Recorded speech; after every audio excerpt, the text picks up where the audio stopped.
Hi guys, welcome to the EffectConnect Marketplace event and thank you for tuning in.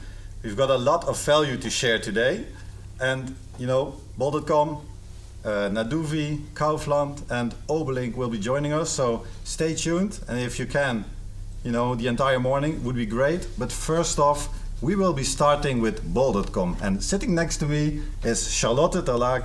Welcome, Charlotte. Thank you, Bart. Great to have you here. Also, great to get some value from Bol.com to the viewers. And maybe just for a quick introduction, can you tell me something, and the viewers, of course, who you are and what you're doing at Bol.com? Yes, of course. Well, like you said, my name is Charlotte Terlaak, and I work as a key account manager at Bol.com. And I help partners to excel on our platform. And I work in the home and living industry, which includes furniture, home decoration, and textiles. And my daily job is to help partners become an even better seller on the platform. Yeah, and you've got so many great tools for that, right? So many great tools, yeah, and a great platform. So yeah, I think so. And a lot of sellers, a lot of products.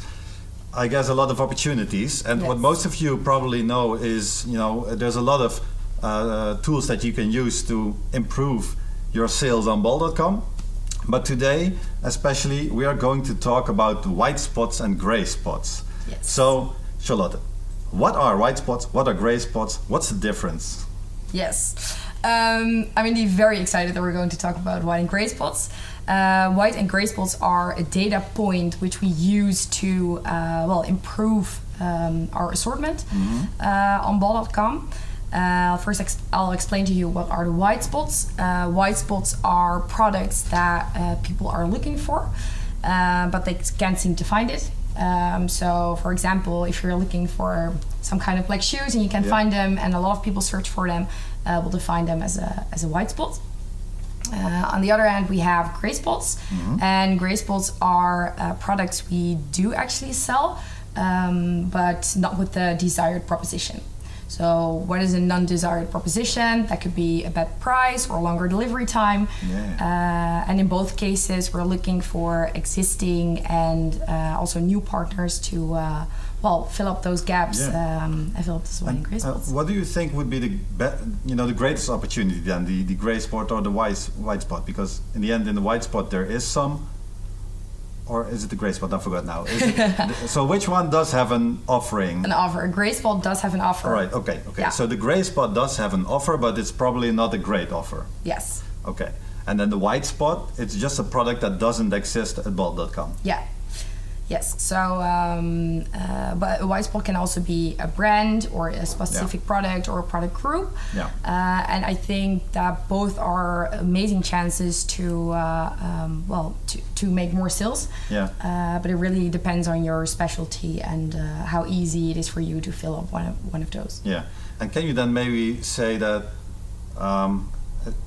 Especially the quick win would be a gray spot that you fill in with a better price than is now available, because the product is already known on Bol.com. People are already searching for that product, but there's not a great offer. So in my quick math would say, I would say okay, yes, that would be the quick win to jump onto and to see if you can provide an offer on it with a great price, for example, a great delivery time. Is that true, or is it not? Well, in both cases, people are looking for it. So I don't know if a gray spot is better than a white spot, but it's easier to see what would be the quick win. So if you look at the price, if you can do something about that, then it's a quick win. And the same for delivery time. So I think it's safe to say that's maybe a quicker win than a white spot. Yeah, it's more like, if it's a white spot, people would have to also push content to Bol.com. Yeah. Maybe they don't have all the content that is needed. Could be. So I'd say then gray is a quicker win, but white, I guess, is a win that maybe in the long run will get you a bit more. Yes. Okay. Yes. Makes sense. It does. So you provide lists of these gray and white spots. I think what the viewer would like to know is how are these lists being compiled? Yeah. What's the criteria for a product to be included in the list? Yes. So the lists are based on customer search data. And we have a big team of customer journey specialists who analyze that data, and they'll have a look if either we already sell the product or we don't sell it yet. And they compile like 4 lists, 3 for the white spots. Mm-hmm. So we have a general list, we have one for Belgium and one for French-speaking Belgium, mm-hmm. and we have a general gray spot list. Yeah. Okay. So and then people can use those lists and then compare it to the catalog that they have. Yes. And see what they can do with it. Yeah. Yeah. Exactly. Maybe just a quick note on what we think we will be doing with these lists from EffectConnect as a integration platform perspective. Is I've been talking to the team that is compiling these lists too, or at least the team that is talking to me about mm-hmm. what can we do with these lists. And we will probably start to implement these lists for our users to automatically tell the user which products are in these lists and do have an offer in the catalog of the seller, but are not being published online by the seller. Yeah. Maybe there's no stock, that's an obvious reason, of course, but there could be other reasons why they don't do it. And I guess if we do this, the user will have an easy entry point to start using these lists in a more automatic way, I guess. Yeah. And then you will get a bit more offers. Yeah, so that would be amazing opportunity if we can combine that data and indeed make it more automatic. So that's really why we like the gold partnership with EffectConnect .com. So. Well, in the end, we have to make sure that we come up with solutions that a seller can use to improve his sales, right? And so for everyone that is tuned in, if you have a specific idea on how you think we should implement this for you, or what would be the best way for you to use these lists to get more traction on bol.com with these products, drop us a line. We can take it into account and see what the best way of integration would be. We don't have to come up with every solution by ourselves. No. I think there's a lot of people watching that may have a good idea about that. Yeah. Okay. I think so too. Okay. And so you mentioned a bit on these 4 lists. Yes. Do you have anything to show, or can people see somewhere what a list looks like? So maybe they can already do in a manual way, a bit of research on what products might fit their catalog. Yeah. So I don't know if it's possible to show an example of one of those lists. This is a great one. Great. Well, like I said, we share different kinds of white spots. Mm-hmm. So we have the brands we want, product groups, but also specific products. Mm-hmm. And then we also publish the product code of that specific product. Mm-hmm. Well, in this example, I chose the home and living category, since I work there. And as you can see, we indeed publish category, product group, type of products, what kind of specific product brand, and how you use it really depends on what kind of seller you are or what kind of seller you want to be. So if you already sell a lot of brands, then my advice would be to have a look at the brands first, the brand white spots. But if you already sell like a lot of private label, for example, I think you should have a look at the product groups or specific products first. Yeah. And then, so I saw in the list there's a lot of products that you identify by EAN number. Yes. For us, that's the best way, of course, to do a cross-match on someone's catalog. Yeah. But then again, there's also some searches, and then they're not quite product-specific or EAN-specific. So people should look at both, I guess, and make sure they get the most out of it.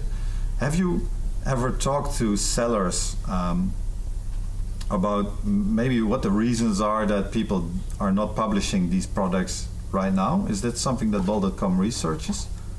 Yes, it's something I researches and that we research, but it's also something I hear from my own partners. Mm-hmm.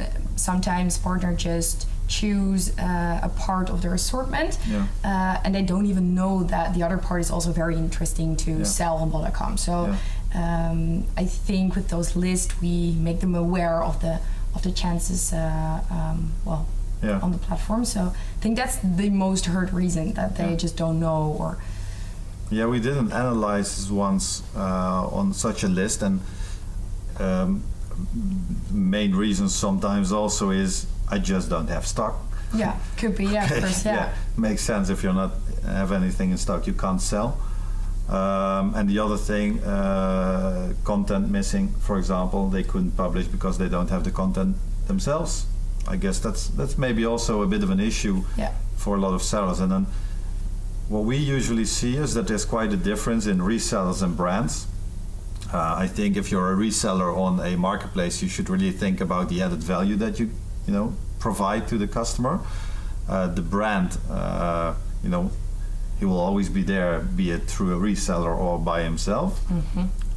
But content by the brand obviously is a bit easier because they're the brand owner. Yeah, and they have all this content. Yes. Yeah. Although my experience is that they usually are not that technically equipped that all the content is in the right place for us, for example, to pick up and publish. Yeah. So that's maybe sometimes a challenge, but anyway, we're deviating a bit from the path that we went into. Just a sidestep. but it is an interesting effect that we see. And maybe also some other things, and I'm just thinking out loud now, is what we also saw is that, for example, people's prices were too high. Yeah. And that made it hard, of course, for an offer to be a great offer and not come up in the white or gray spot list again. There is something coming up for that, by the way. Okay, tell me. Yeah, after I don't know how many times begging at Bol.com. No, you finally came through, so that's perfect. That's good news. It's about these price quality stars. Yes. Right? So, for example, we've got a repricer in EffectConnect, and the repricer is in search of the most competitive price that you get, and while still having the buy box. But there's these 5 price levels, right? And what we saw in the analysis also of the white spot, gray spot list is that people sometimes just couldn't come up with the best price, which caused then for an offer to be a gray spot offer. Yes. So we're implementing these price stars now in the repricer, so it'll give you a bit of an automatic way to help you make sure that the price that you're using is a good price. Yeah. And of course we will keep an eye on the minimum price. People don't want to sell at a loss. No. Makes sense. Nobody wants that. So that's perfect. Okay, another side step. No worries. But that's indeed a great solution for people to fill a gray spot if they use a repricer. Yeah. That's a great way to fill out those spots. Exactly. And maybe also then, one thing that we came up with is what kind of tips and tricks does Bol.com give to these sellers about these white and gray spots? You just mentioned, look at these brands and product categories, but so for the people watching, what's the first thing they should do after this meeting? Yeah, so I think that's the most interesting question for the viewers. Yeah. My first advice would definitely be pay a lot of attention to your product information. That's super important for your conversion and also to lower your returns, which are both extremely important when selling on Bol.com and actually on any other platform. And then you can use, for example, the search tool. We have a tool in the seller account and also on the partner platform where you can find the right keywords for your product. So you can use them in your titles and in your descriptions, so people are, people can find your products more easily. Mm-hmm. And so that's the first thing. Content is very important. Then the proposition. So first of all, it's delivery time. Mm-hmm. I think it's safe to say that the Dutch and Belgian customer are a little spoiled. Yeah, definitely. Since Bol.com can deliver next day or even same day. So you can imagine that delivery time is very important for. Another side step, but I was on a quick holiday in the south of Spain the other week, and I talked to a Dutch guy over there. We talked about online sales and marketplaces. And the company that over there did it the best in terms of delivery was MediaMarkt. Mm-hmm. And they delivered once a week in that specific city. And then in the city next to it the other day. And, you know, so we're so much ahead in the Netherlands. And indeed a bit spoiled maybe. Yeah.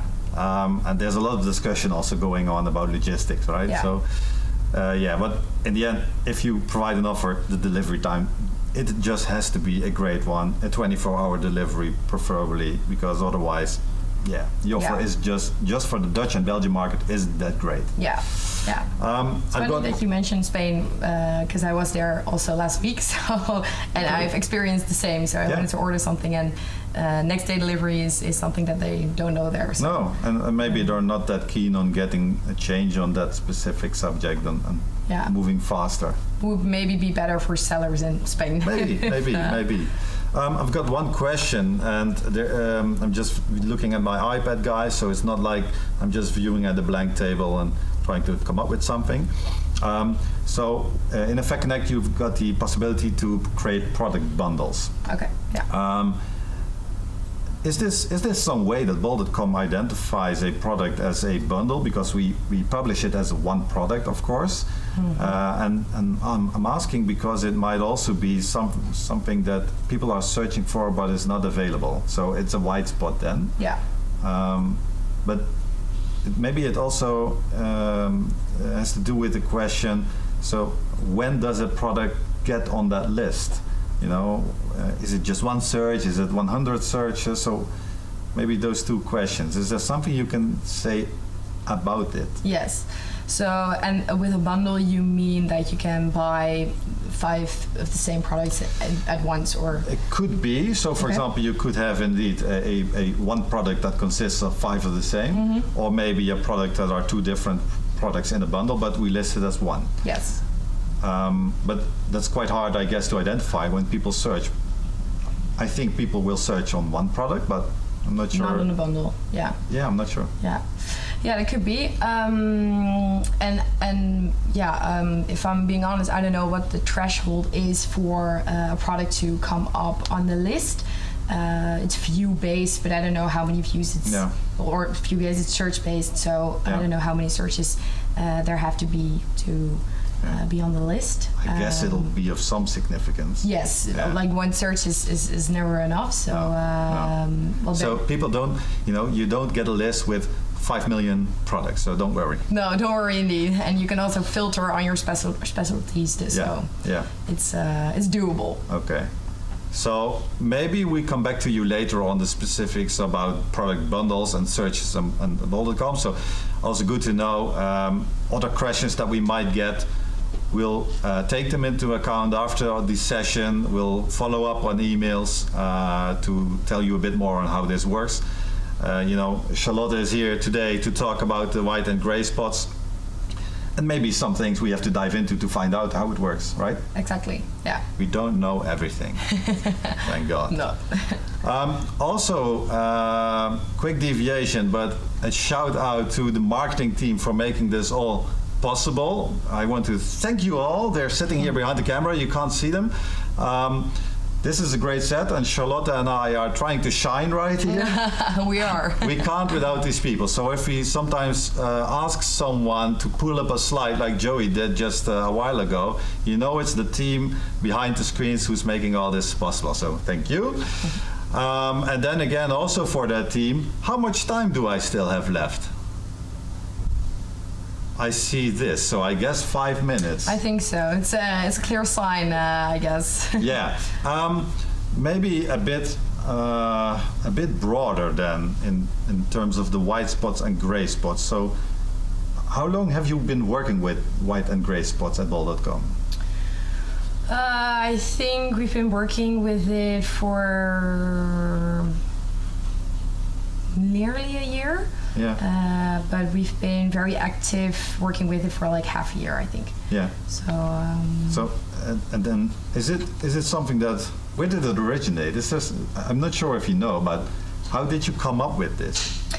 Well, there's of course a reason why we share this data. Yeah. So we want to improve, the quality and also the diversity of our assortment, so the customer can always find what they want and what they need with us.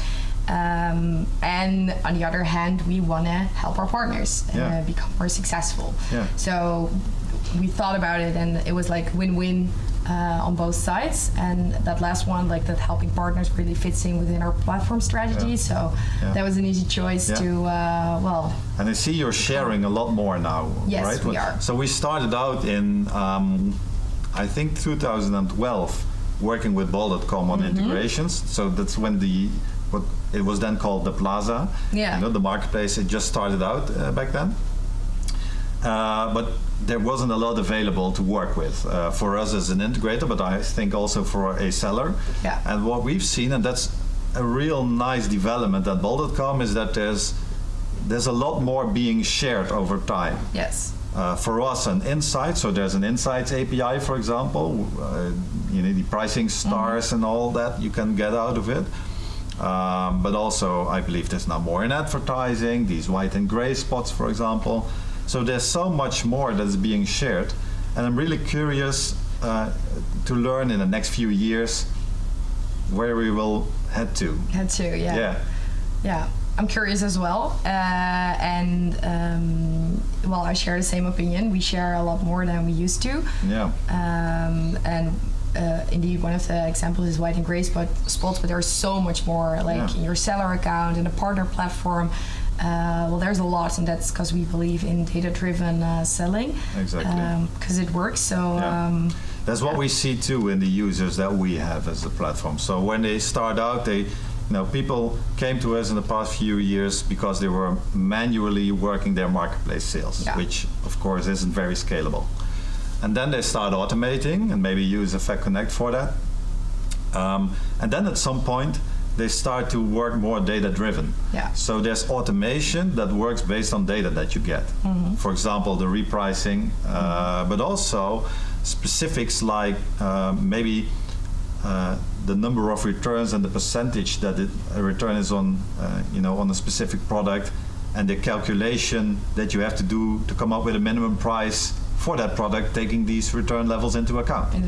So it's quite a lot, but we see this going on, and as EffectConnect we try to keep up and also move ahead a bit on that specific topic to see what we can add to it. One question coming in, and there's a couple of minutes left, so we'll try to do this one. Yes. So the question is, how difficult is it to protect the found spots, I guess the found white and gray spots, so the products, from the competition? Yeah. I'm not sure if I understand correctly. I guess they mean, okay, so I start selling or filling in that gap that exists. How can I make sure, that I keep ahead of the competition? Yeah, I see. That's a very good question, and it's an important topic since we have a lot of sellers and a lot of products. I think it's very important to protect your brand, of course, register it correctly, and the same goes with an EAN code. You can also register it. And my advice would be please have a look at the brand registration page on the partner platform, and we explain every step to protect your brand or your product, to protect it from any competitors. So and if you are a reseller and you're filling in that gap with a great offer, you would probably not do a white spot but a gray spot. There will be always competition. So it doesn't really have a lot to do with gray and white spots, I guess. There will always be competition.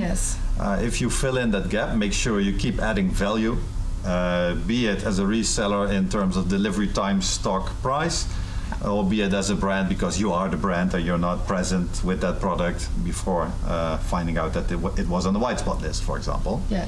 So I guess that is the key takeaway. Also, keep in mind what your added value is. And try to be unique, and also do what you're good at, what's your specialty. Have a look at that and well, go from there. And there's a last question, but I think this is the same. So someone is saying there are many sellers searching for these spots. How can I be sure that I'm the only one filling a gray or white spot? Well, you can't, I guess. No, you can't. If you're a brand, you've got a lot more control. You know who you're selling your products to, and if they are selling on bol.com, for example.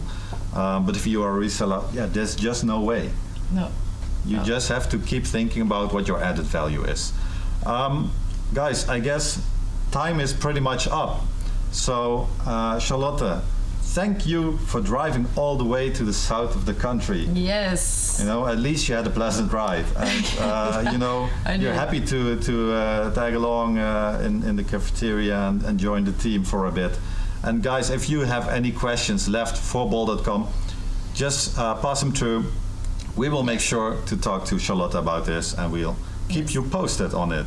We will see you in a couple of minutes. Next up is Itai from Naduvi. So see you soon, and thank you. Thank you.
Oh, yeah. Hi guys, and thank you for tuning in at the EffectConnect Marketplace event. And this is the second session, so you already noticed I start to stumble a bit on the words that I have to tell you. But anyway, we've got Naduvi in the form of Itai over here. Welcome, Itai. Thank you very much. Great to have you in the south of the country. And I just learned that you had to drive the exact same route as Charlotte from Bol.com did. So next time. We could have carpooled. Next time carpooling. Great to have you. Guys, thank you for tuning in again. We will be doing a lot on Naduvi today. Itai just told me he can rattle about Naduvi the entire day, so we'll make sure that it fits your schedule. Right? Itai, can you tell me a bit about yourself and Naduvi? Absolutely. Thanks for the invite.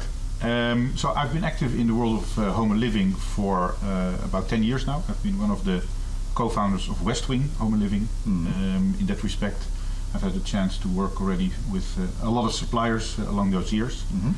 After Westwing, I've been primarily active helping all kind of brands in all kind of capacities, helping with their strategy, with internationalization, M&A. I did that for a couple of years. That's also actually how we met. Exactly, I was just saying, yeah. And approximately 3 years ago, I went on a world trip with my family. Where did you go? We went to Thailand for a few months and to Israel, and which is a startup capital. And I went there to think about new ideas, and to get inspired. And when I came back, I saw a few things. I saw, I think also at that time we were in touch, and you saw basically the models of marketplaces rising fast. I mean, not just you, but also Channel Engine, Channel Ball, and worldwide a lot of others really got traction. I was also always looking at the vertical of home and living as a vertical which is super interesting. I like the people there. I like the atmosphere. That's an industry which is relatively flat and very transparent, relatively transparent, and interestingly not extremely driven by brands. So I always give this example to people. If I ask them the brand name of their sneakers that they're wearing, everyone knows the brand name of their television at home. But if you ask people about the brand name of the carpet we are today sitting on, I don't have a clue. No, and that's interesting because the journey, therefore, from a consumer perspective, is driven by other drivers than per se by brand, and therefore you see a super scattered industry. So you've got a lot of suppliers that are very good in producing, in building their brand, manufacturing stuff, but therefore relatively small companies, and therefore also not that active yet, all of them, in the internet domain where I came from. And said, hey, maybe I can play a role there, because I apparently in the last 10 years learned a bit about what's happening in the online world. Why not make a model in which we can unleash basically the potential of all of these suppliers? And that brings me to Naduvi. So what is Naduvi? In effect, Naduvi is a model that operates somewhere between a retailer and a marketplace. And what do I mean by that?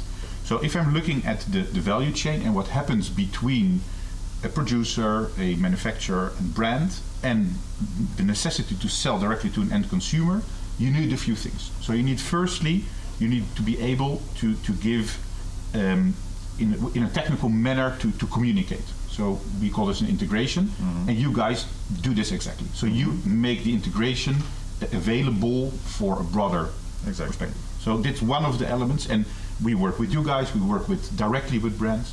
So that's number one. Secondly, a brand needs content. So they need content on 4 levels. They need a product description, they need a product text, they need a product photography, and an imagery in an atmosphere. So if a brand has all of these, fantastic. If they don't, we can facilitate. So we have you see a lot of brands who don't. Exactly. So we have a photo studio in Amsterdam. Cool. We have a content team that can create content.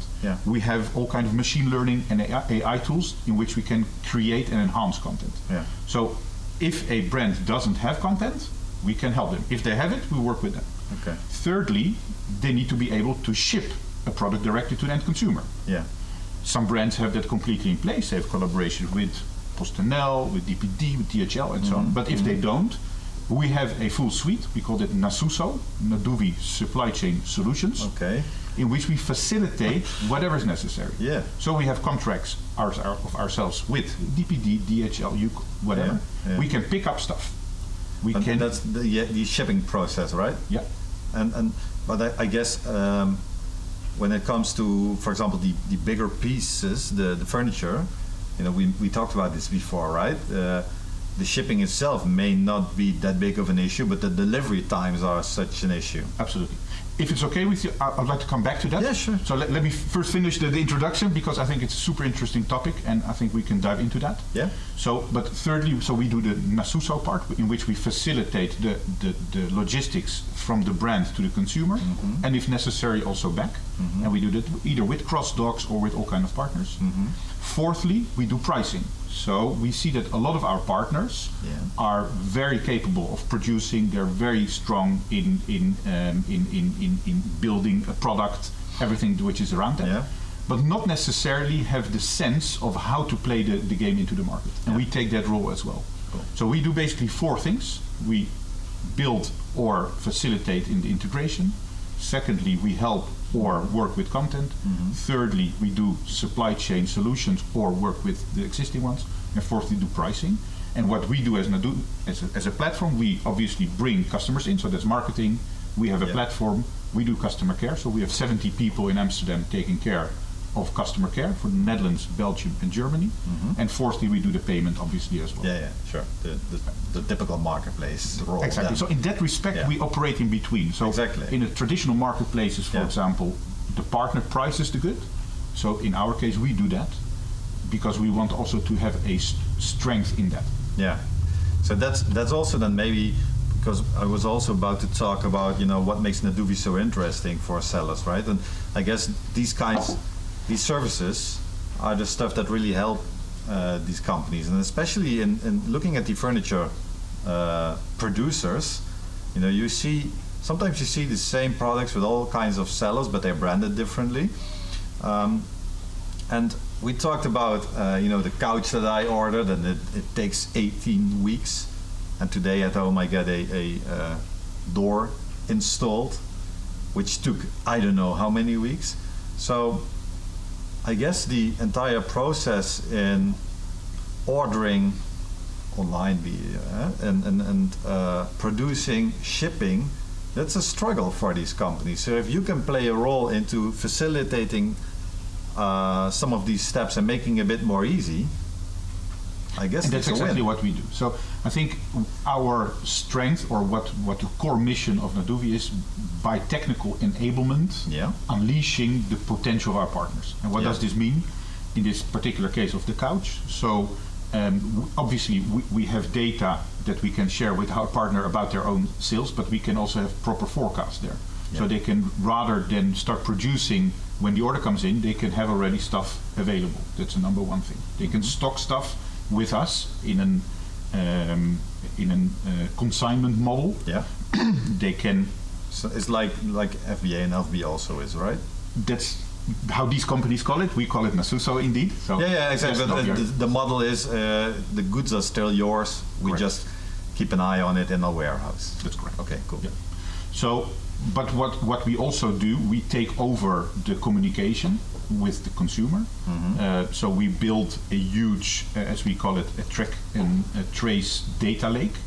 So that means that we bring in all of the track and traces from all of the orders in one environment. And obviously the customer care can pull data out of it, but we're working now also all kind of direct chatbot integrations that can give you real-time information where your product is at a certain point. Cool. And that's bringing together all of these different track and traces from all of these partners. So we have 300 brands on the platform from 14 countries in Europe. So you've grown quite a bit in a short amount of time that you exist. I think we got a lot of tailwind, honestly, like everyone in home and living in the last 2 years. We have strong investors behind us who gave us the opportunity to grow. That's perfect. We've got a question coming in, Itai, and so we have people on the chat, right? And maybe the questions are not per se in line always with the stuff that we're talking about, but people get a question in their head and want to ask us. So one question, for example, because of all the experience you have in online sales of home products, furniture, people are asking, returns are expensive for furniture. So how can I best avoid this? And does Naduvi do something on this? It's a super important question. So the question for me behind this question is what drives a return, basically. I'm always simplifying things. I'm saying always in Dutch, it's either lelijk or stuk. Yeah, I mean, it's ugly or broken, guys. So, ugly or broken. I mean, there aren't that many options.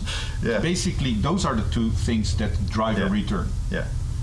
So if you know that, you should work on these separate elements in separate streams. Yeah. And that's what we do with our partners as well. So obviously, when a product gets to a certain return percentage, we start working with our partners in understanding what's at hand. I mean, if it's a tableware set that's coming, in our case, from somewhere in Eastern Europe, we can be pretty sure that this box will probably be reloaded 4 or 5 times from different trucks.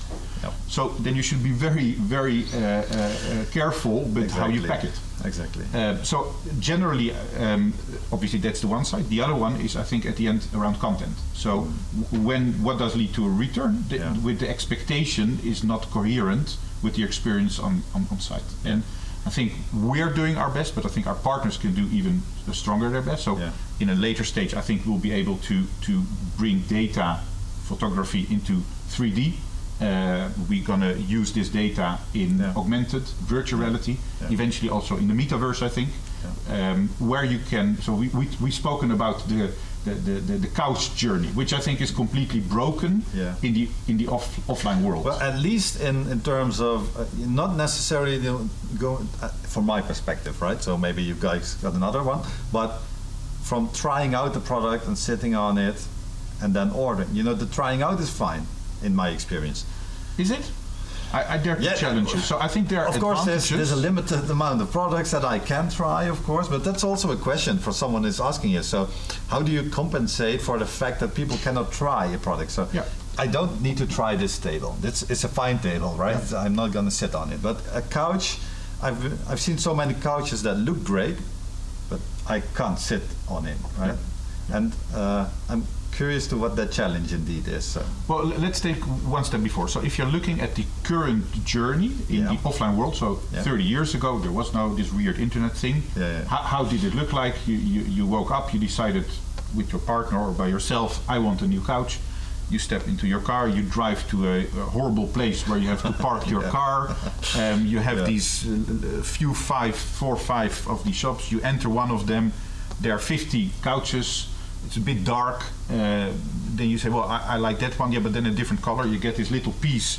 You have to go outside with the right light to see what color is it exactly. Then it's you go a really back. Romantic story that you're telling. Oh yes, very much. You're going back home. You put the newspapers to see how it fits.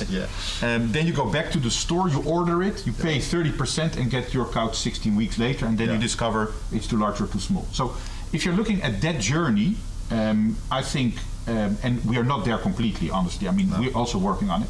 But if you get the opportunity to use your phone or later on with a device and put the couch into your living room and already get a suggestion from us or from someone else how you can decorate the rest of your room, I think on that respect, the journey is much better. I agree with you when it's a sitting element, that's still hard. I mean, that's definitely something. But what we do send, for example, for these purposes, we do send samples. So if someone does want to feel the fabric of a certain product, we have the fabrics at the office and we send them. If you really want to sit, that's a different thing. And that's I guess that's for the future. That's I think to be curious about on what solutions will be coming on that topic, right? And I think there will always be these horrible places where you park your car and then try to find the right couch, right? I guess there's still people wanting it that way, but how can we make it easier to do a sitting experience? That's something to look out to. And guys, I mentioned earlier that this, the entire event, there's a lot of people behind the screens that you don't see who made this possible. And now Chantal is pointing something at me with a question from a viewer. So I'm looking at here. Okay, let me just see. So this is really professional, just pause the entire thing a bit. Absolutely. Okay, I'm just going to ask this question as it is asked. What's your take on price ceilings, and what price point does a customer prefer to feel and try the product? Example, mattresses, rugs.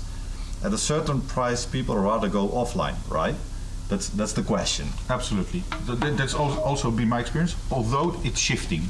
So if you would have asked me this question in my time at West Wing, let's say till 5 years ago, we were capable of selling couches pretty well until, let's say, 800, 900,000. Around €1,000 would be sort of a tipping point. Yeah. It would be similar to beds, honestly. So if we zoom into these two, nowadays I'm selling couches, I wouldn't say easily also on 3,000, but I'm selling a lot of them on 2,000. Yeah. Is it completely driven by COVID recently? Probably also partly. A bit, yeah. So yes, the sweet spot for sure is still between 800, 1,200, 1,300. But it is increasing, and I guess that's also, people get more trusted buying these things online. And just a nice one, I used maybe an extra point on that one. So also, if you buy the couch, because we also have returns on couches, obviously much lower percentage than other categories, but it's still 2-3%. So if you still receive a couch and it doesn't fit your expectations, whether the color or material or the sitting, you can still send it back. In our case, for €39. Yeah. But it's a bargain. It's a bargain if you buy exactly that kind of product. Correct. If you buy a couch of €1,500, I mean, unfortunately, if it doesn't fit. So eventually, the online market is evolving. The customers are evolving, and I'm just now thinking about that guy that used to live next door to us when I lived with my parents. No internet back then, but he lived. He's a single guy, and he lived by himself and bought his entire interior through a catalog. And I guess he was way ahead of his time back then, and we thought, this guy is crazy, how is he gonna know the couch is comfortable? I guess he didn't care, he just trusted, on a great product. It's super funny you're giving this example, because on average, so in my working experience, I've been working for West Wing, I've also ran VT Wonen for a while, I helped selling it to Vonk, and I therefore also know quite well what their population is like. Yeah. And you see populations in home and living generally are women. At least 70-80% is bought by women. And you see, for some reason, at Naduvi, we sell a lot to guys. So percentage-wise, we have a large overrepresentation of guys that we are selling to. And they spend much more than women. They just don't want to go through the hassle of going to a store. So we have easy people that are spending 4,000, 5,000, 6,000 euro, and then we see at once everything is bought. So that's the bed, it's the couch, it's the side table, the carpet, everything. Yeah. Okay. So it still occurs. Yeah, and then one question that I had is also, what kinds of trends and developments that you see in the home and living industry. So this is one. Yeah. So people buying their entire interior then. Correct. At this point, guys. So for all the guys watching, maybe you can relate to this, or maybe you're not at that stage yet, but you will eventually, or maybe you just married and need to go with your wife and try to come up with, or with your partner. But generally, we see it in general. Yeah, cool. Okay, can we just go back a bit on the, okay, so say the customer has bought something at Naduvi, and then there's a shipment that is needed. And say the brand doesn't use your warehousing. What's the tips and tricks that you can give maybe? So in small products, I guess it's pretty easy. It's just packaging and ship it with any carrier you like. But is there anything you can say about these large products or furniture and longer delivery times? Can a brand even sell properly on marketplaces and on Naduvi with long delivery times? Absolutely. I can tell you a little secret. We are doing a significant amount of our turnover in these categories. Really? Yeah. Cool. So these are also products with longer lead times. Yeah. And why is that? Because we just have a very attractive offer. Yeah. And how does this basically work? So in this case, we really take care of the process. So we have our partners that produce. They could be in the Netherlands, they could be in Eastern Europe, they could be in Southern Europe. And we just have a full integration with them. So we know exactly, obviously, when the order goes there. Yeah. We know when the order leaves where they produce it, the plant, and we can track it all the way. We communicate, therefore, directly with the end consumer, so that she or he will have a great experience also in that respect. What's necessary for that? Basically, to have your technical stuff in order. I mean, everything starts in what we do, and I mean, I'm probably preaching to the choir because this is what you're telling every single day to your partners. Yeah. Once you have your data in order and your technical integrations, then you can play the game. Yeah. So, but then again, Naduvi is differentiating quite a bit also from the other marketplace that demand pretty much a 24-hour delivery, or for the max, a couple of days. And I guess they always were struggling also with these type of products. You need the bigger products with longer lead times. But if you get a great proposition for the customer and for the brand. It depends what your proposition is like. So if you're tipping into a planned journey, and certain categories are very much planned. I always say if your vacuum cleaner breaks, then you need one the next day. So I mean, that's very clear where the necessity is. Our model, which we didn't speak so much about up till recently, was completely around outlet proposition. So we started off 2.5 years ago about just selling the overstock items of our partners, just selling the goods with discount toward the consumer advice price. What we've seen over the course of the last 2.5 years is a lot of partners said, hey, can't I also sell my regular stuff with you? Yeah. And I always told them up till that point, no, unfortunately not, because we run an outlet. And what's an outlet? It's just stuff with discount. But I have news for you. Pay attention. And for the people at home. So we are, as we speak, also adding another shop next to our outlet shop. Great. So we'll have an outlet shop and a full price shop. Why? It makes sense. We have the infrastructure. Yeah. We have our part. So we have the 300 partners. We have the customers. We have the customers. Yeah. We have our customer care. We have the payment. We have the logistics. Yeah. So why wouldn't we also sell the regular stuff? And I think that is super interesting because also the sellers that we have, I think they were looking for a way also to sell the entire catalog and not just the outlet products. Yeah. So I think a great move. And I think also a great way to get more sellers on board. And on that topic, and I'm just looking at the counter next to you, about a minute left. What type of sellers is Naduvi looking for, and where can they reach out to you to get moving? So if you want to contact us, please do so at partners@naduvi.com or write directly to me, itai@naduvi.com or info@naduvi.com. We'll make anything at naduvi.com, it'll get there. Correct. Great. We'll make sure that our team will contact you. We have a team of 8 partnership managers in all kind of categories. We're very happy to get in touch with the partner. Yeah. What are we looking for? Generally, we do curate, so it's not an open marketplace that everyone is welcome. It should be in addition to our current assortment. But we are relatively broad in how we treat home and living. Yeah. So home and living is, of course, tableware and kitchenware, but also huge furniture.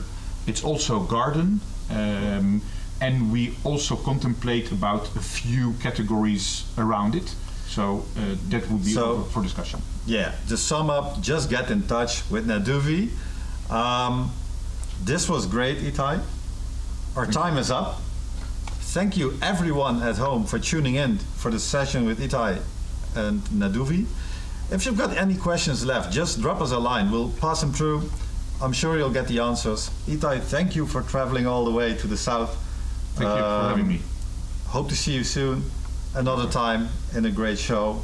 And I guess we'll hook up a lot of new sellers then. That would be great. Perfect. Fantastic. Thanks. Thank you so much. See you soon. Bye-bye. Thank you. Bye-bye.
Hi guys, and thank you for tuning in at the EffectConnect Marketplace event today.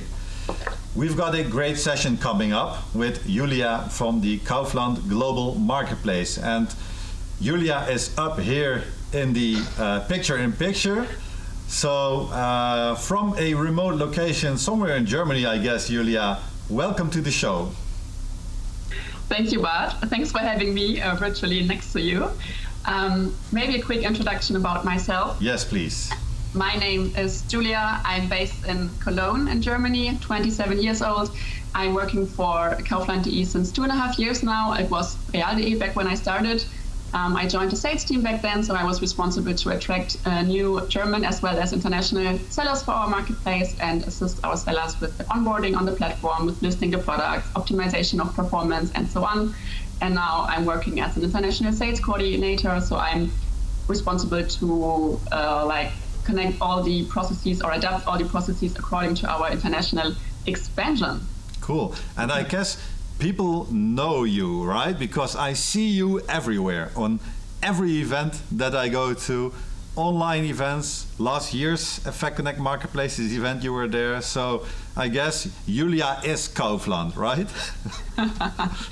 Yeah, maybe we can say it that way. I mean, I always come with my team, with my sales colleagues, and we are happy to be present at all the online as well as offline events now also again, which is great. Yeah, perfect.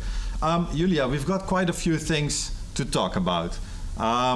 and that if at any point you think, okay, this is something I want to introduce too, go ahead. You know, we've got about 20 minutes time, so it'll work out. We probably will also have some questions for some from some viewers that you see I did 3 sessions now, or doing the third, and I start to stumble again. Anyway, maybe there's some questions coming in. Sure. So, Julia, Kaufland, everyone is thinking about Kaufland and Germany, right? So why should the viewers that are now present start to sell in Germany? Well, I think it's a great fact that we see an explosive trend in cross-border e-commerce. So generally, why should you not sell internationally? You can reach new target groups, you can reach new customers. Also for customers, we see the value that they get more product, they have a larger assortment, a larger selection. Why Germany specifically? That's a good question. We are a large country, so you have a large potential target group. We have the second strongest e-commerce in the EU after the UK. And we are even expected to become the leading e-commerce in Europe in 2025. Already now, every 7th euro is spent on products online. And an advantage for you maybe as well, in 2021, Germany was the #1 in cross-border transactions in the EU. So we see many transactions happening with our EU neighbor countries and other countries. And also we are ranked #1 in logistics performance. So when you sell to Germany, you have a reliable delivery in your target country. Obviously, we have the geographical proximity between our countries, so you can easily deliver. You are probably pretty competitive with your delivery costs. You may even have warehouses in Germany. So I think it's easy, let's put it that way. Yeah. So if you are a Dutch or a Belgian seller, Germany is an easy next step. Exactly. Yeah, and I think indeed what you just mentioned in logistics performance, you know, we've seen several countries where just getting a package to the doorstep of a customer isn't that straightforward as we are used to. So in the Netherlands, there's obviously your zip code and your city, and in Germany, there's the Postleitzahl too. Exactly. So, you know, I guess it's a bit more organized, right? And that's why it's possible to achieve these levels of performance. Yeah, I think so. And also, if we look at German and Dutch customer or general behavior, we see similarities in population, economic strength, also logistics, quality of life. So it's probably pretty comparable to your home country. Exactly. And you just mentioned that Germany is now cross-border is huge.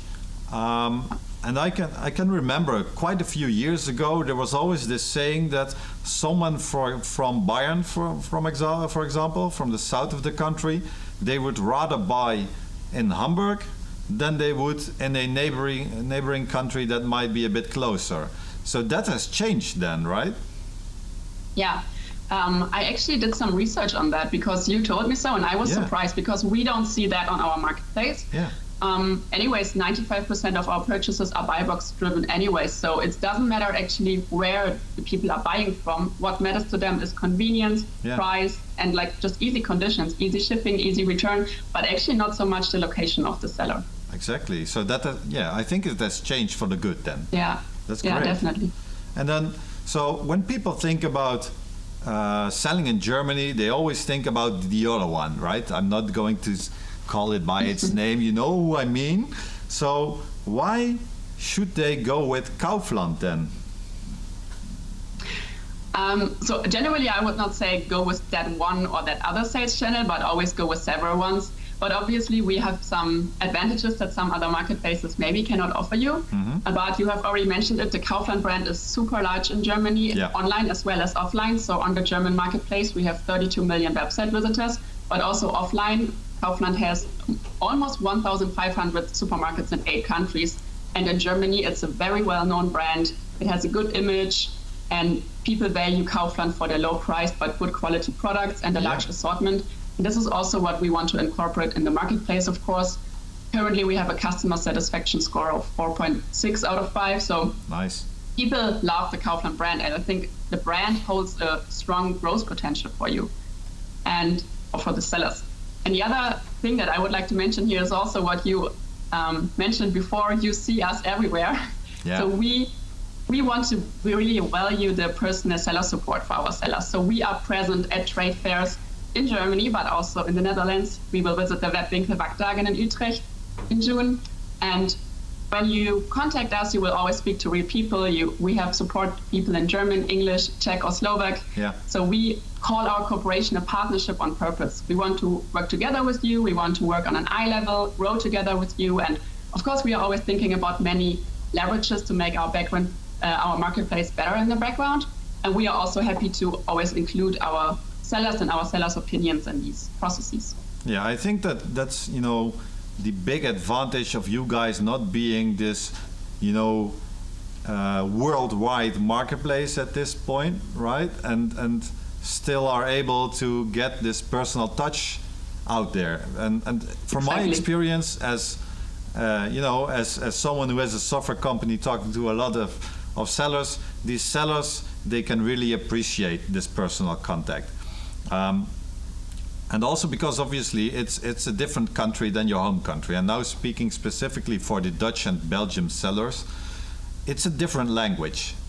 And then it really helps, I guess, to talk to someone who can help you move forward into how this selling on this German marketplace can play out for you. Yeah. Especially when you just start with your expansion and start with the new marketplace, I think it's crucial to have someone help you get started. For the event participants, maybe if you want to get started with us, you can contact me and my sales colleagues at sales@kaufland-online.de, and then you will be personally supported by our side for the first months. I think that's also a major benefit. Yeah, definitely. And also, you know, if you didn't quite catch that, we will make sure the details of your contact information will be included. But, you know, reach out to the EffectConnect team. They can introduce you to Julia and her team. So no worries, you know, some way or the other we'll get you in touch with Kaufland. I'm just trying to figure out what I just thought. Oh, I should ask this, but I forgot. So never mind, Julia. We've got a question coming in. Mm-hmm. Is it okay for you to do a quick question now? Sure, anytime. I'm just going to read it, what it exactly says here. So someone is saying, I'm trying to enter the German market, right? And he's having a lot of problems with proper translations, or at least having problems entering the German market because of the translations. Mm-hmm. Is there any way you see sellers handle this in an efficient way, and can you help them with stuff like this? Yeah, so obviously mastering the local language is one of the main requirements, or really, really important to think about when you go international. First would be like the product data, like translating all your website and products, but also offering customer service in the local language, in German, so to say. So in terms of product data, if you go to a marketplace like Kaufland.de, you can make use of our existing data if you're selling brands. The data is already SEO optimized, and we support you anyways with SEO and SEA with our multi-channel external marketing. But also if you list your own data, we have specific requirements and guidelines on how to list products best in order to make it most appealing for our customers. And we also support with the translations. We have a partner for that who is PowerLink, and they offer translations of product data, which results in a really good quality. So this is something that I would recommend. And in terms of customer service, we have a ticket system, so we do, or customer communication in German language has to be assured at your side to some degree, but we support you with all the first level requests from our customers. So those are handled by us. And then from second level onwards, this would be an aspect on your side. Exactly. So there's quite a bit of options to look into to solve this issue. Exactly. And is it something that, I'm not sure what the exact process looks like when a seller is joining Kaufland. I guess there's some sort of an onboarding process. Is this a topic that will always be discussed for a seller?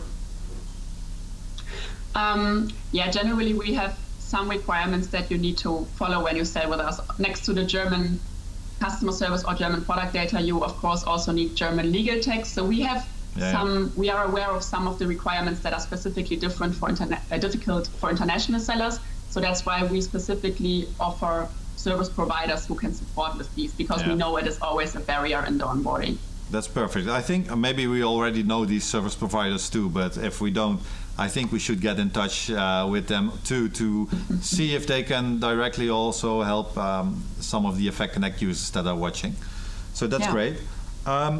Julia, when joining, so say I would join the Kaufland Global Marketplace, and the term Global Marketplace already does a bit of an introduction, then it's more than Germany.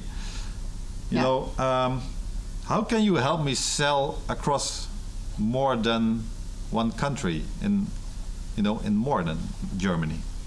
Yeah, good that you mention it, because now we talked a lot about Kaufland.de, but since recently we are not only Kaufland.de anymore, but we are Kaufland Global Marketplace, as was already introduced here in the event. Cool. So we have recently announced our expansion of the German marketplace Kaufland.de to 2 new countries, which are the Czech Republic and Slovakia. So we will open Kaufland marketplaces on the domains Kaufland CZ and Kaufland SK in 2023. And for this, we have formed our new brand, Kaufland Global Marketplace.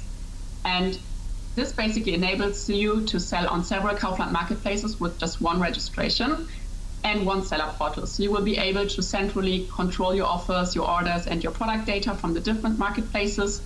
And also, as I just said, we will, of course, support you with all the additional services that you need in these local markets like Germany, but also on the new target markets like the Czech Republic and Slovakia, of course. Yeah. Would you also need then, product content in other languages? Exactly. So this is exactly where we are working on even more services and processes that we have right now to also be able to support our sellers there, and not only in Germany, of course. Yeah, indeed. And so if people, I'm just trying to figure out. So what we see is people start selling close to home, right? So for Dutch sellers, it's in the Netherlands and Belgium, and in Belgium obviously, and then these 2 countries, they are pretty much seen as one for a seller. A Dutch seller can easily sell in Belgium, and then their next step is Germany.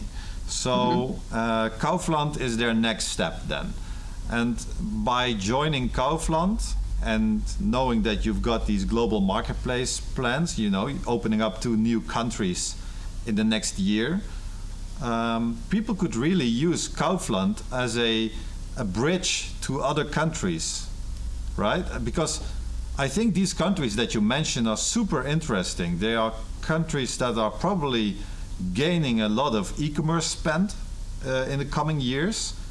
And being at the forefront now, joining Kaufland now, I guess will help you really prepare stuff to, in the end, sell in these countries when they start growing a lot.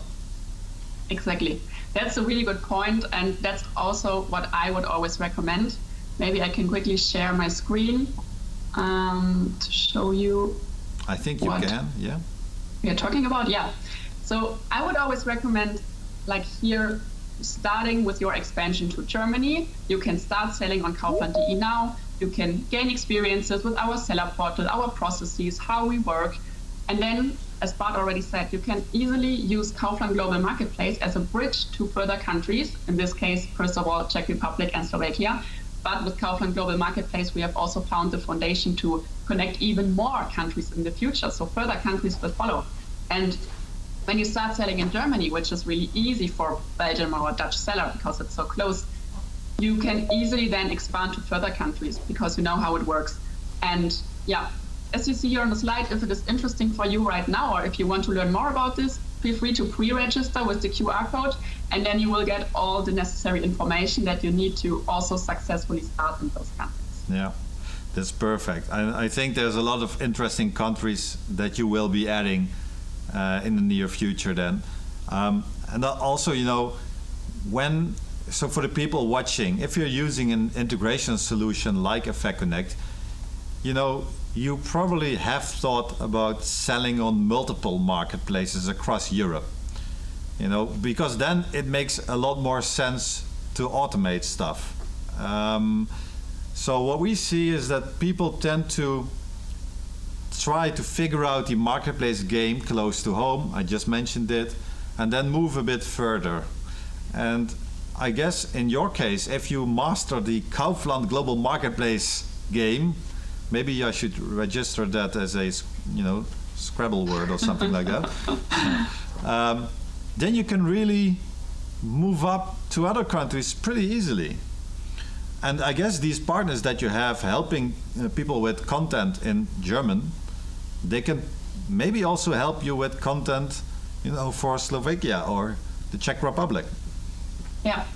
So either our current partners will help us with that, or we are also looking, of course, right now for new local partners who can support locally with the Czech and Slovak regulations, because also, of course, when you internationalize, you need to not only think about translations and product data, but also all the tax regulations, the legal regulations.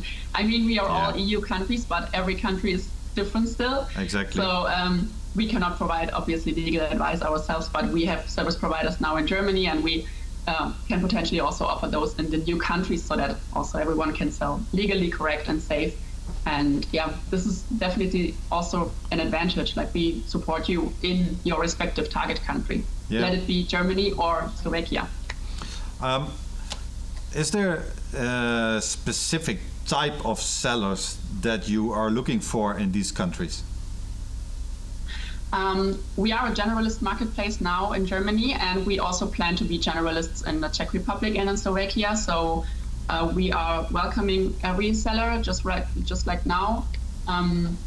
We want to, of course, have a really broad assortment there, especially in the beginning. We need a lot of sellers offering different things, so everyone's welcome. Yeah. So, guys, you can just sign up. There's not really a lot you can't sell, I guess.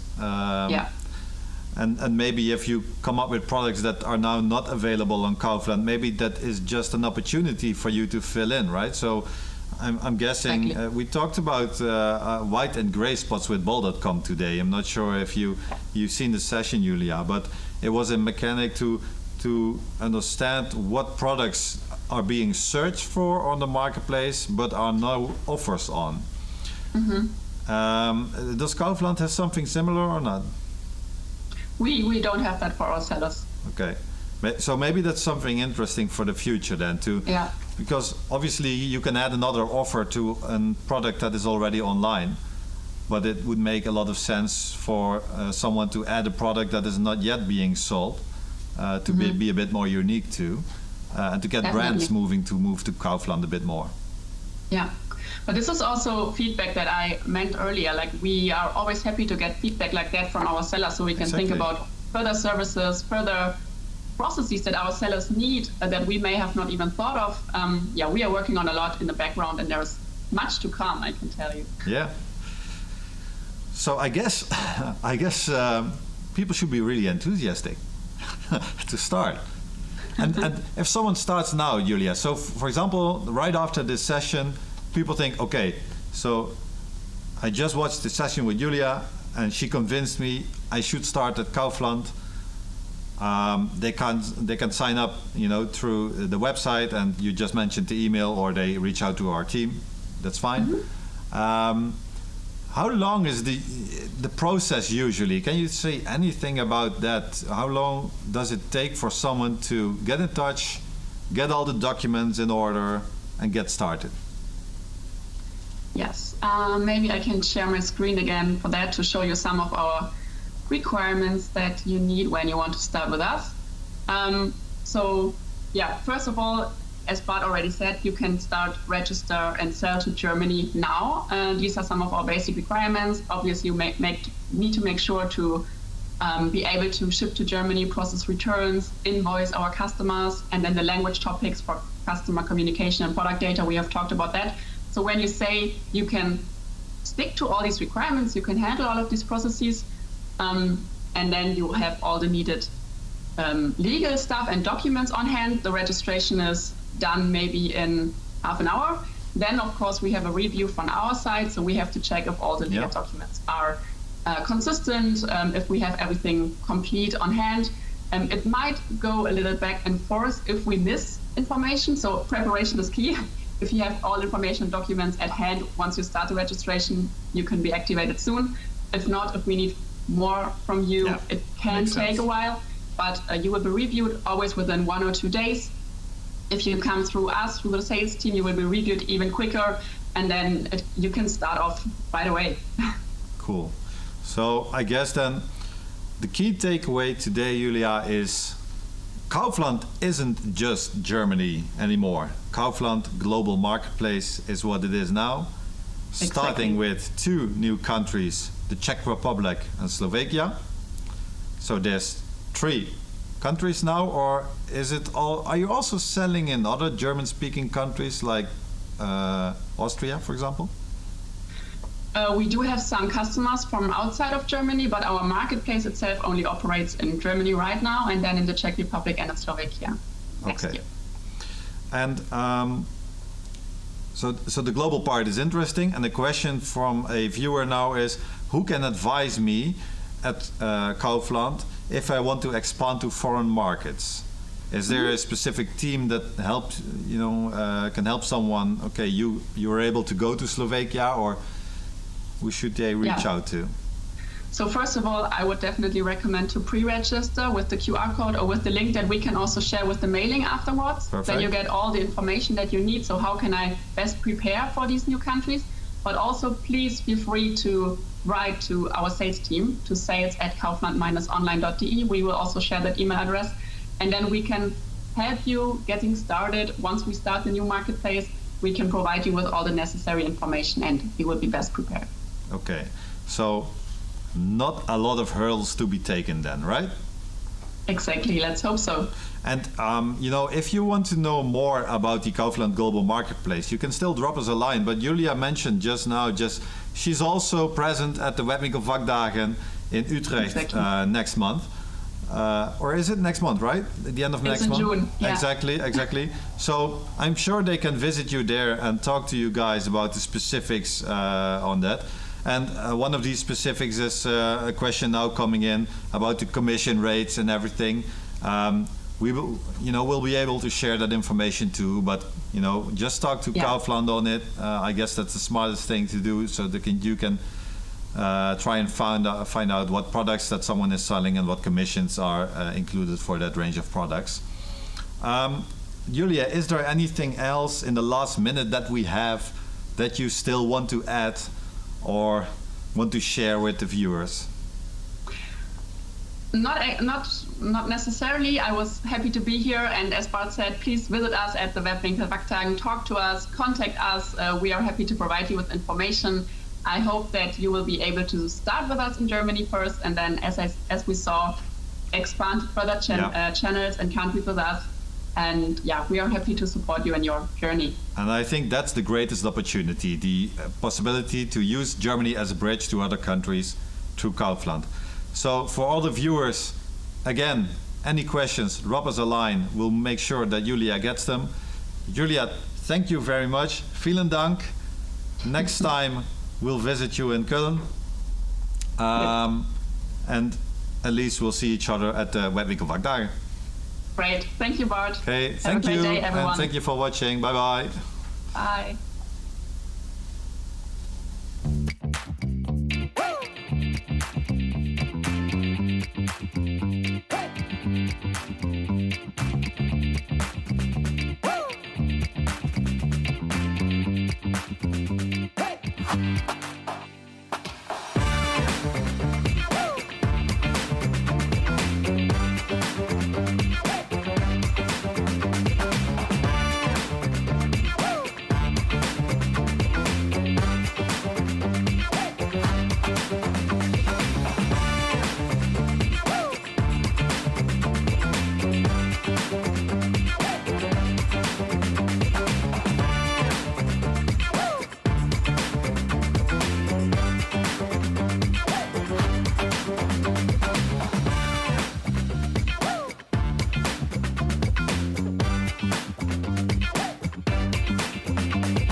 Hi guys, and thank you for tuning in at the EffectConnect Marketplaces event. And in this session we will be joined by two people from Obelink, and Michiel and Sabine are joining us. Welcome Michiel and Sabine. Hi. Great to have you on the show. I guess for us at least it's the first time to do an event with Obelink, being a niche marketplace that's brand new. That's pretty interesting for every viewer that we have now. Can you tell me a bit more about yourselves? Maybe a quick introduction of who you are and what you do at Obelink. Yes, of course we can. So my name is Sabine. Since 2020 I'm working for Obelink. I did study international business and management a couple of years ago. I have a German background, and that's also the reason why I'm mainly responsible for the business development of the German market. I'm doing market research, reaching out to new customers, connecting them with the platform, and if they are connected and signed the contract, I'm also doing a little bit of account management for the German partners. Cool. And a little bit of background in Germany really helps with that, I guess, then indeed. I guess so, yes. Yeah. Cool. Michiel? Yes, my name is Michiel. I started working at Obelink for more than 10 years ago. I started as a weekend help and holiday help. And after my study in commercial economics, I became part of the marketplace department of Obelink. And here I guide new and existing partners on the marketplace platform. And I'm responsible for the account management of the Dutch partners. Cool. So Obelink is brand new as a marketplace, but obviously Obelink itself isn't brand new. And I'm not really a camper, although my wife has some kind of wish of me buying a caravan to go on holidays with, but okay, there's some discussion still to be done on that. But for example, my sister is, and she mentioned Obelink far before I knew you guys. So can you tell me a bit more about Obelink and how it originated and how it became such a household name in your market? Yes, of course. It all started 60 years ago. Obelink was founded by Jan Obelink. Through hard work, following the developments closely, and expanding the range of the products, Obelink has grown into what it is today. It's Europe's largest camping and outdoor store, with a space of 72,000 square meters. And a mega store with the largest assortment, but the smallest price. And then all kinds of products that are related to camping, right? And outdoor. Camping and outdoor, yes. So, so tents, mattresses, barbecues. For sure. Yes. Yeah, that's Barbecues. something that I am interested in barbecues, but maybe that's a guy thing, I'm not sure.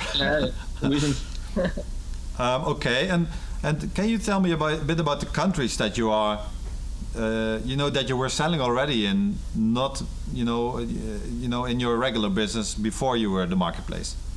Yes, I mean, Winterswijk is very close to the German border, and there are always, of course, Dutch people coming to buy, and a lot of German people. Actually, Germany has now become a more interesting market than the Netherlands. Okay. It's also normal because of the size of Germany. It's much bigger than the Netherlands. So those two countries have always been very interesting for Obelink. And because of the online sale that started in, I think, 1990 or something. Yeah, something like that. Sure. Yeah. Then the other countries also became interesting, like Spain or Italy or France. All those countries are now very interesting. Yeah, and that's funny you say Germany, because we just had a session with Kaufland, and indeed the exact same large market was mentioned. Also for the Dutch and Belgium sellers that are now watching and are looking to expanding into other countries. I guess indeed it's a far bigger country than the Netherlands. So I understand there's great opportunity there. And that also, you know, we're already talking a bit about the market then and the size of the market, and you've been doing this for a lot of years now, and I'm not sure if I understood you correctly, Sabine, that you just mentioned that the online sales started in 1990? 89, I think. 98 or 89? 99, I'm not quite sure. 1999, I think. Okay. Yeah. So that's really early, right? Yes, it was a small online shop in the beginning, and it's seen as a milestone of Obelink. And with the new marketplace now, we set a new milestone in the history of Obelink. That's how we promote and also live the development of it. Yeah. So so you were early on that part, and how at what point of time did you come up with the fact that maybe you should be a marketplace then? I think it was 2 years ago now, 2020. Yes. Obelink is always looking for new possibilities, and that's also a reason why it has grown as it has over the past more than 60 years. Mm-hmm. And in 2020, the company decided to set 2 new big steps. One is a new big warehouse, because we just have not enough space for all the products, and next to that, realizing the marketplace, starting to look what is necessary, where can we go, what do we need, also looking for the technical part, of course. Yeah, and looking at the technical part, was it a real struggle to set something up for the marketplace? What do you want here?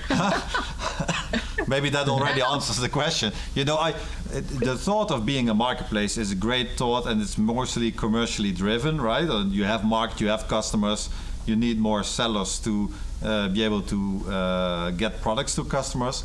But it's technically quite a challenge, but also operationally. So that's why you were early in the online sales, which is quite a turning point in the company, I guess, from being a local company that is well known to doing some online sales.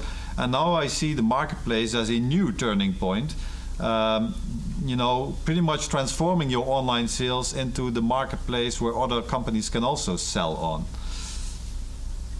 Yeah, I understand. So you're using Miracle also too? Yes. Yeah. Makes sense. So makes sense. A good choice, I guess. So say I am a seller and I want to join Obelink. What type of products should I sell? What are you looking for?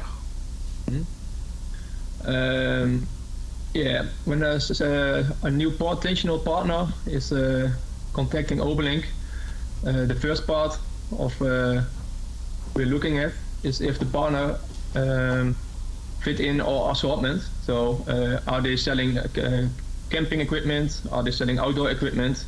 So that's the first thing we control that. Mm-hmm.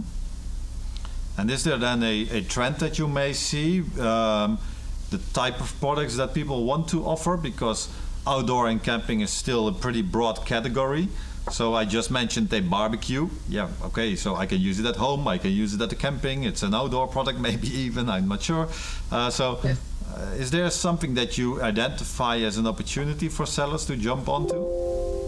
Do you mean for the marketplace itself or for the whole market as a camping and outdoor market? Yeah, actually both. So maybe start with the whole market, something that you identify maybe.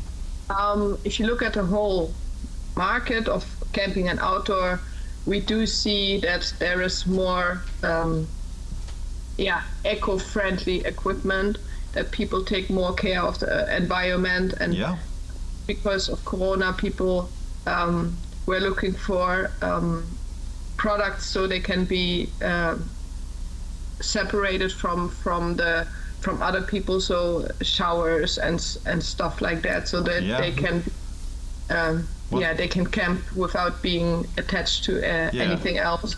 For the independent camper. Yeah, independent camping, right? I was looking for that word. And for what you said about barbecue and things, I mean, it doesn't really matter what category you want to sell at a marketplace, as long as it has to do something with camping and outdoor. Yeah. We see, depending on the weather, sometimes we have a lot of pools that is very interesting to put on, and it sells very well. And garden sets, so chairs and tables and lounge. It has not necessarily to do with camping, but it's also outdoor, and it's interesting. But of course, we focus on camping, so that means tents and everything that has to do with camping. And then so say you've got these products that are a great fit, right? So how can I make sure then, as a seller, that I can differentiate myself enough from other sellers on the marketplace? Is there a way that I can promote myself in a specific way or so? I think there's one important reason, or one important fact we haven't mentioned yet. We are looking for exclusive partners, or we have quite exclusive marketplace. That means if the product is already sold by someone else, we really look if there is an additional value if you sell the same product. So we want to have 5 to 10 companies selling the same product. That's what we do not want. So that's also what we really take a closer look at. And I think, Michiel, the content is quite important, right? Yes, indeed. At the moment, we are live on 3 channels. Dus the Netherlands, Germany, and Belgium. Cool. Of course, Germany is our biggest channel. So content is king. We're looking at the content of the partners. So if a partner, partner A is selling only in Dutch, partner B is selling in Dutch in Germany. Partner B. Understand. And then, so if you're selling in other countries, then also logistic-wise can be a challenge. And I just want to mention this for the people watching because I found it really cool. So I talked to Michiel the other day, and he mentioned that Obelink even ships to campgrounds, across several countries. And that's obvious. If your tent breaks when you're on a holiday, you want to have a replacement for a part that is that broke. So I guess Obelink does that part by itself quite well. But have you seen other logistic challenges for these type of products that we've seen across sellers maybe? You mean for delivering or for our store itself? No, I think mostly for the delivery of products by sellers. Yes. I mean, not everyone has a company that's set up for selling to different countries because there are different pricings. We are selling into more than 30 countries. So we have quite a big range of possibilities to send product. And not every company can do so. So we also, if we select partners, if we decide whether we want them on our platform or not, we look what's the possibility for them to ship the product, because customers expect all products to be sent to their camping. And it does happen quite often that products are sent to a camping in France or Italy or wherever they are right now. So we've got one question coming in from one of our partners, Net Profiler, who mentioned or asked, what are the most common mistakes that sellers make during onboarding? And is this logistical, problem that there may be? Is this one of the common things that you need to discuss with a partner to, be able if they, to see if they are able to ship to these countries?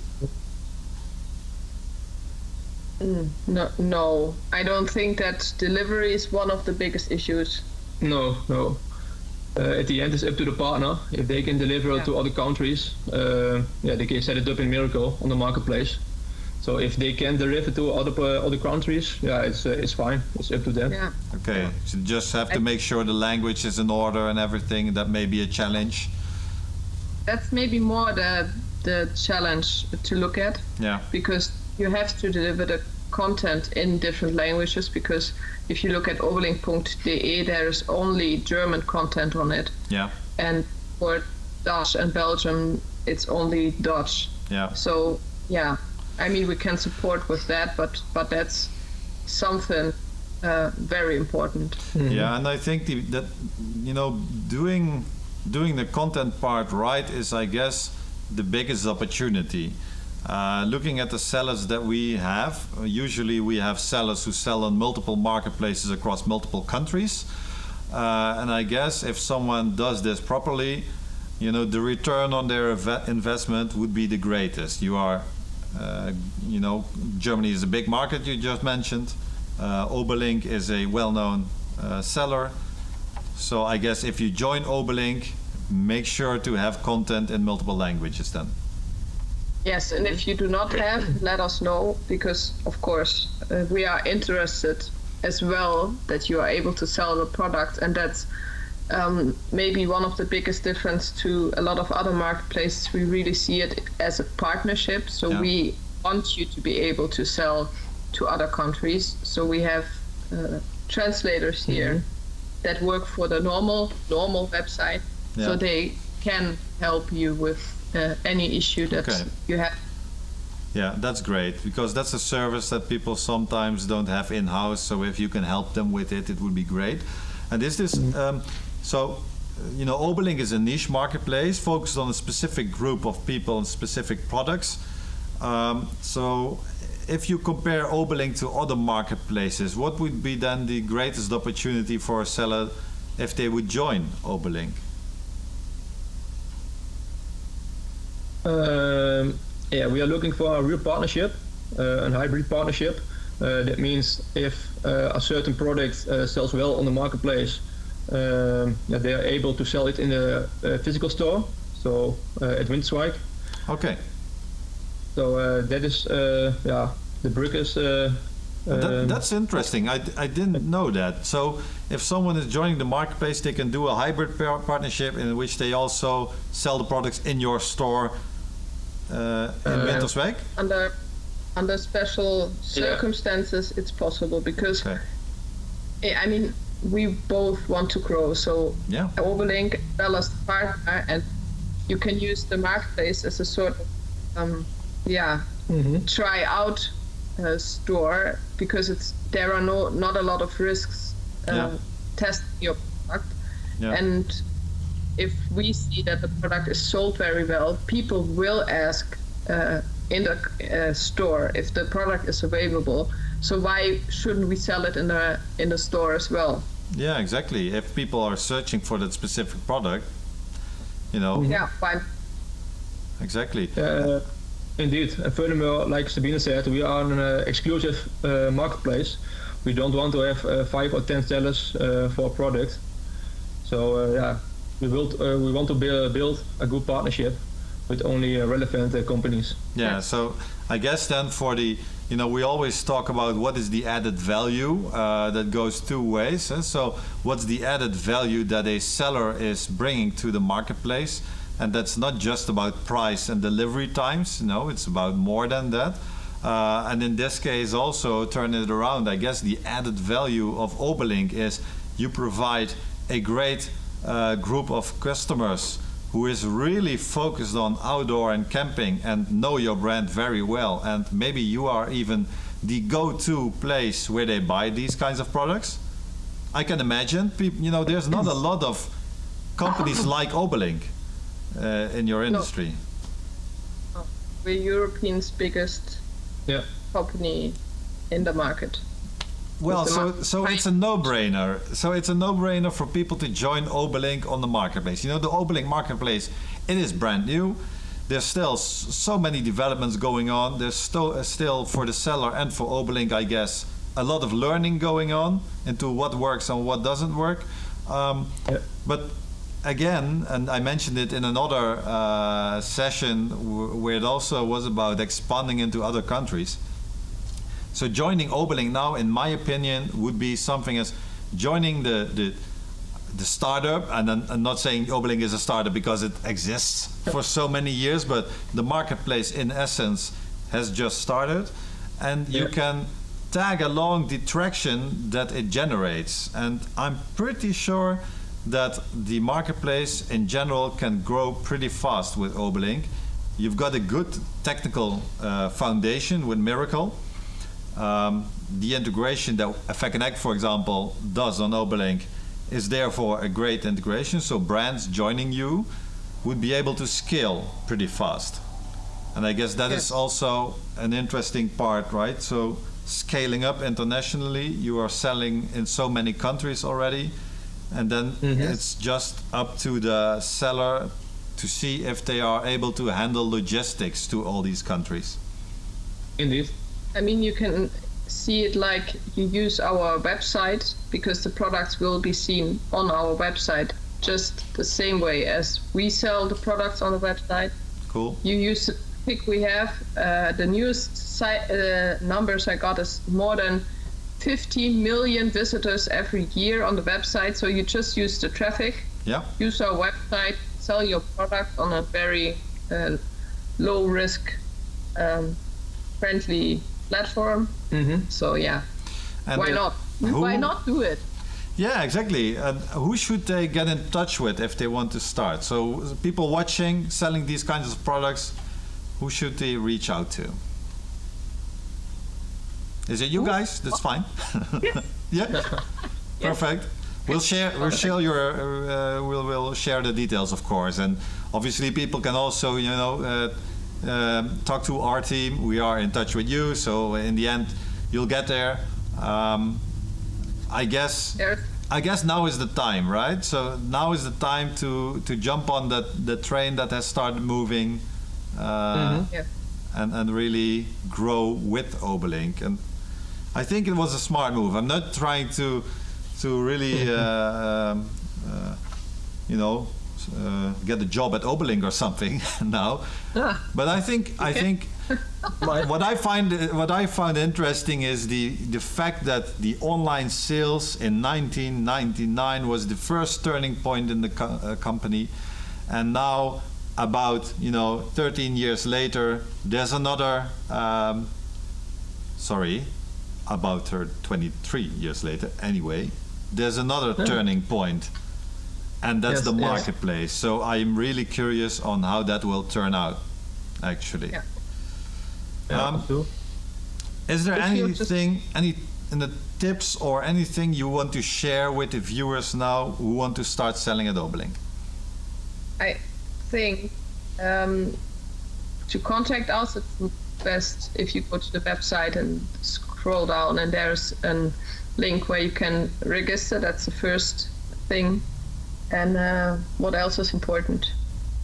Like I said, Germany is our biggest store, our biggest channel. So it's the biggest advice to deliver that content. To get this on their platform, their channel. Okay, so starting out with Dutch content is fine, but make sure there's German content coming soon, because that's the biggest opportunity. Okay, and that's maybe a bit of reflection on the entire day today, and we saw that expanding into multiple countries really is the opportunity that you have to hop onto. You guys are specifically targeting camping and outdoor. So if you're not selling products that are matching camping and outdoor, then okay, maybe you should look into other marketplaces. But if you are, I guess you should really give this a shot and see how the scaling up works out. And I mean, products of outdoor and camping is quite a wide range. It can be really interesting to look at all kinds of different products, and it's outdoor games or things you can do with the family. There are a lot of opportunities as long as the product has added value to the market itself, and it's quite unique in sense that we don't sell 500 products of the same yet. So, yeah. I'm sure we can find out companies who are matching these criteria to really help grow your marketplace, but also help grow their sales. Guys, our time is up. Time is moving fast. So thank you both for joining today. Again, great background over there. I get the complete camping feeling right now. So I think I'll just walk out of the office and then move to the camping ground. For everyone who was watching today, thank you for watching. It was great having you. We will be sharing some information afterwards on Obelink, but also on the other marketplaces that you've seen today. You can rewatch this entire video on YouTube on short notice. So thank you again, and we hope we will see you and also you guys, Michiel and Sabine from Obelink, at our next event. Talk to you soon. Thank you all, and goodbye. Bye.